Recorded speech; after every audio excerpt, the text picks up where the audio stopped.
Over the past few years, my progression has been very interesting as a designer. Some weeks I have my best ideas and other weeks they just flop. So in this video I'm going to show you my progression from 2019 to 2021 of my Blender progression.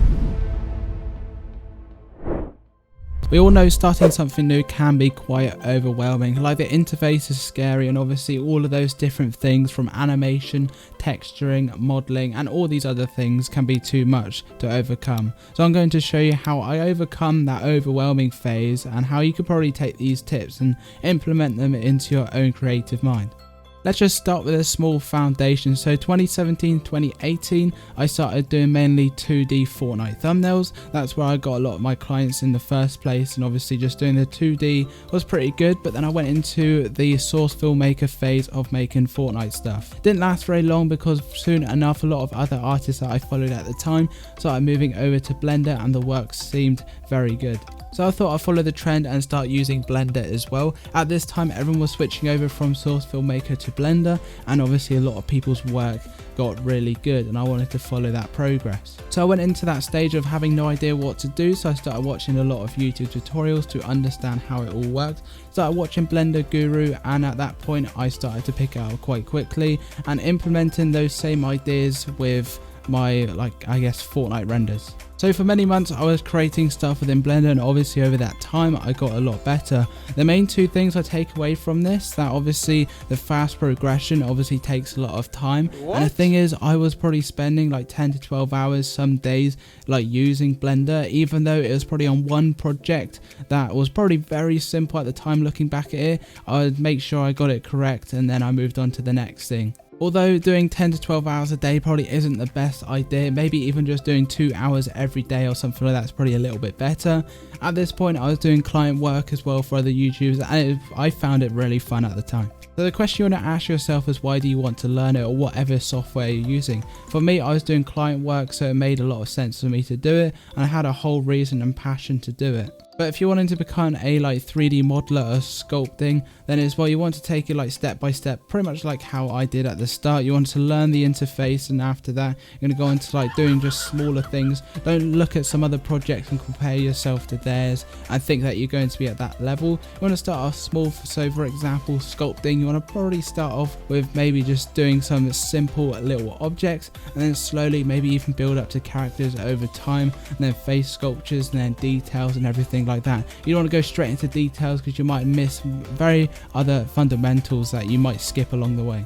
So my first 5 months probably went from, as you can see here, this is my first project, and then this was in 5 months. So quite a big difference. Obviously I can already see things that I'd like to improve on back then, but obviously that was my first 5 months and I thought it was pretty good. And by the end of the year, obviously my work increased by quite a bit. I started making art nearly every day because I got quicker at what I wanted to do, and those other things that I looked at as quite difficult were obviously quite easy because I'd done them nearly every day. By the end of the year, I got a little bit bored and a bit stale of what I was doing. It turned into the same thing every day, obviously, of doing that. Even though I saw some great progress, then it just went to a stop. I was doing the same thing way too much. So then I decided to change things up. I wanted to learn Cinema 4D because I saw other people's work and they was using Cinema 4D and it looks so much better. So that's what I wanted to do. I went into watching a load of tutorials. A few weeks later went by and I started making some pretty decent work. It looked alright, very basic from watching tutorials. So the main thing I took from this, that I started judging my work to theirs, and I thought I'd get better looking work if I worked on the same program as them, and that wasn't the case.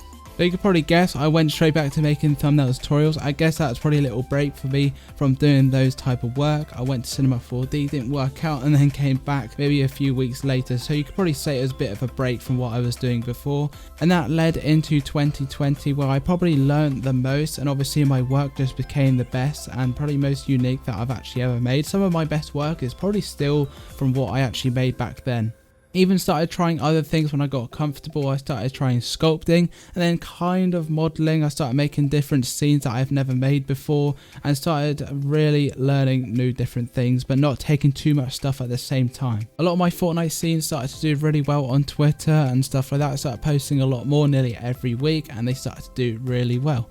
Now this brings us in the current year of 2021. At the start of the year, obviously NFTs were going huge and that made myself push a lot more to become a artist. So at this point, I didn't really know what kind of style I wanted. I saw a lot of people making success of having their own styles. So I went through a stage of doing like overall environment scenes. So that was like with trees and everything like that. And then I started doing like modeling and kind of like crazy weird looking designs, and I didn't think that really worked out. I even tried character styles as well that turned out to be very popular in the end, and obviously that didn't turn out to be my greatest option either. But the good thing is that I did try these things, and I'm pretty sure it was in April when it was probably at its highest peak at that point of the year where it started taking off in the NFT space, and I sold one of my two of my pieces at the same time, and it went for I think 5 ETH. So at the time that would have been like $10,000, but now that would be worth like 18 or maybe even near $25,000 if I say kept it all in Ethereum. That's kind of crazy. After that, I started creating more NFTs and it's going pretty well, and then slowly I started getting back into the Fortnite scene. I still had client works carrying on. That was my main source of income at the time. So I was making NFTs in my spare time and then mainly doing client work. And obviously over time it got busier and busier. My work actually got better overall within the Fortnite space, and I started gaining more clients, so that obviously the NFT bit got pushed to the side a little bit. And then overall I started doing more client work. Didn't really think too much about the NFT space, although I did have some decent work still going on there. And now recently in the September October time I started making art like different than Fortnite stuff, and I've really enjoyed it a lot more than what I did at the start of the year. And now I've come out of one of my best work that I'm going to show you right here.